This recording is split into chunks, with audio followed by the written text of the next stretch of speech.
What's up mga kalakatseros? Welcome back to Ron's Kitchen. So right now, ang lulutuin naman natin is chicken afritada. So isang mabilis lang po ito na recipe, madaling gayahin, madaling sundan. So without further ado, ito po yung mga kailangan natin mga ingredients para makapagluto tayo ng chicken afritada. Here we go!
Mga kalakaseros, yung mga ingredients na kailangan nyo. So right now, after preparing those ingredients, once ready na po lahat, pwede na po tayo mag-start sa pagluto. So we'll start right now. Okay guys, so yung first na gagawin natin, mag-heat lang tayo ng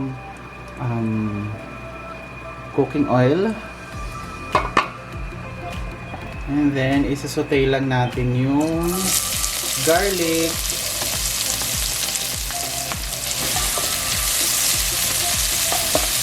And the garlic. Hayaan lang natin yan hanggang sa lumambot yung onions natin and mag color brown or golden brown yung garlic. Okay, so once na medyo lumambot na yung onions, pwede na natin ilagay yung chicken. Okay, so yung gagawin natin, hayaan lang natin maprito siya for about 30 seconds yung first side. So after 30 seconds,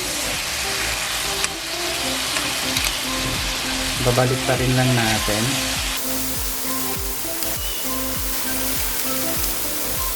Ayan, for another 30 seconds.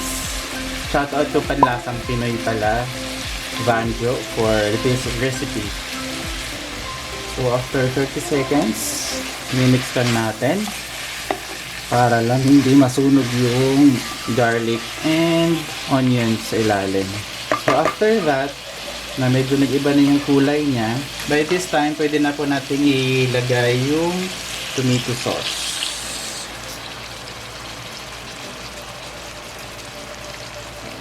And chicken broth na ginawa nyo, or in my case, this is nor cubes na ginawa ko lang or tinunaw ko lang siya. Okay, so after that, hayaan lang natin kumulo. Tapan lang natin para mabilis siyang kumulo. So once kumulo na po siya, by this time, pwede na po natin ilagay yung dahon ng laurel. Yan. Mix lang natin. So yan, hayaan lang natin yung kumulo for about 20 to 30 minutes on a gradual or yung medium heat.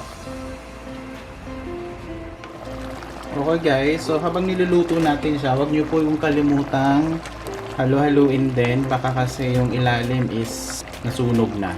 So haluin lang natin yan. Again, this is for about 20 to 30 minutes. So, if in case na medyo naubusan na kayo ng sauce or ng sabaw, pwede kayo maglagay ng panibagong chicken broth or... Okay, so again, medium heat lang yung gamit natin sa apoy. Huwag masyadong malakas. Okay guys, so once after 20 to 30 minutes or kung feel nyo na luto na yung chicken, this is the time na pwede nyo nang ilagay yung ibang sangkap. Yung ating hot dog. So again, yung hotdog natin optional lang po ito ha. Hindi po required na lagyan ng hotdog kasi meron sa inyo mga ayaw din naman ng hotdog. So optional lang po iyan. And then yung carrots.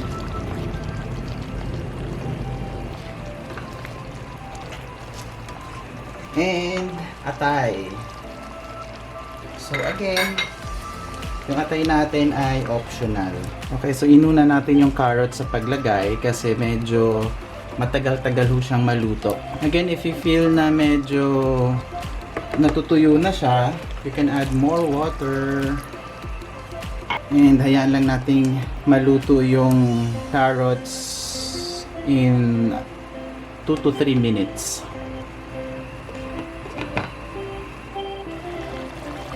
Okay guys, so after 2 to 3 minutes, halo-haloin lang natin. And then by this time, pwede na po natin i-add yung patatas or potato. Okay, make sure lang na nahalo natin siya ng maayos para malublob sa sauce or sa sabaw yung patatas at maluto siya. So, once na mix na natin yan, hayaan lang natin ulit yan for about 8 minutes. At hayaan nating maluto yung patatas at yung ibang sangkap.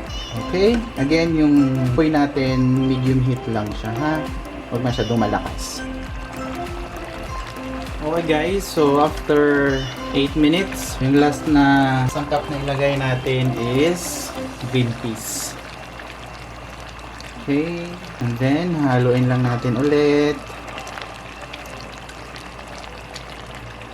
Yan. So, lulutuin lang natin yan ulit ng about 2 minutes. Okay, so right now guys, luto na po yan. Ready na yan. Titimplahan lang natin yan ng konting sugar.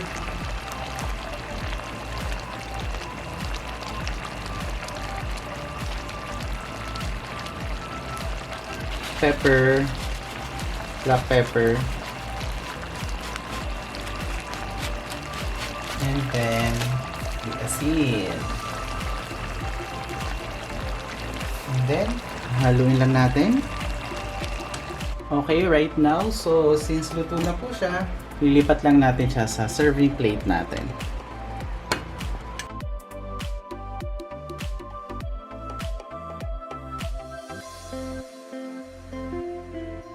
Tcharan! So, yan na po yung chicken afritada natin sa serving plate. Okay mga kalakwatsero, so ito na po yung luto natin na afritadang chicken. So yan. So as usual, after this, magpo-photoshoot lang tayo for the thumbnail and then titikman na po natin siya. Okay? Enjoy!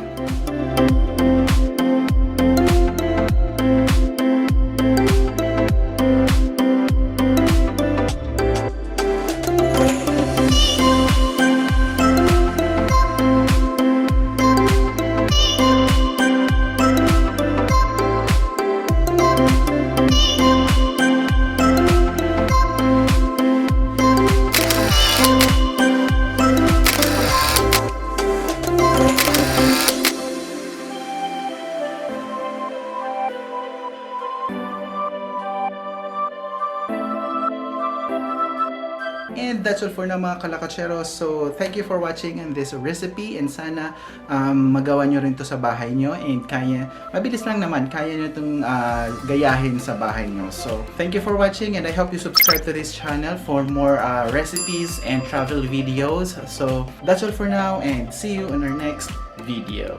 Bye! Bye!